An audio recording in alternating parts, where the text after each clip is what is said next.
Katao ang patay sa managlahing disgrasya sa Quezon ug Manolo Fortich sa Bukidnon.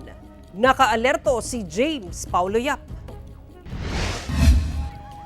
5 ka mga sakyanan ang nagkarambola sa barangay San Miguel, Manolo Fortich sa Bukidnon, pasado alas 10 sa gabi adlawng Lunes. Sumala sa Manolo Fortich PNP nga samtang nagabiyahe ang 10-wheeler truck paingon sa Cagayan de Oro City. Nawad-an kuno og kontrol ang driver niini. Hinungdan nga mibangga kini sa usa ka motorsiklo. Sunod sab nga girumbo sa maong truck ang usa ka freezer van ug usa ka pickup truck.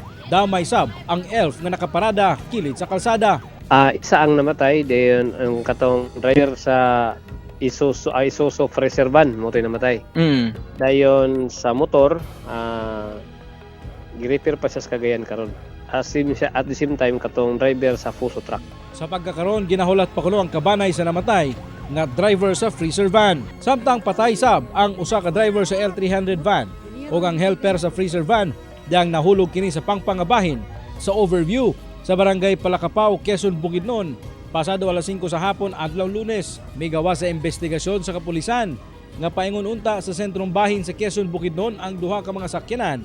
Dihang kalit nga nawadan og brake ang freezer van sa palugsong nga bahin sa kalsada. Hinungdan nga mibangga kini sa L300 van nga iyang gisundan. Daling gipandala sa ospital ang driver sa L300 van ug helper sa freezer van apan gideklarang patay sa mga doktor. Sa karon ana sa kustodiya sa Quezon Municipal Police Station ang driver sa freezer van samtang ginaandam ang kasong reckless imprudence resulting to multiple homicide and damage to property.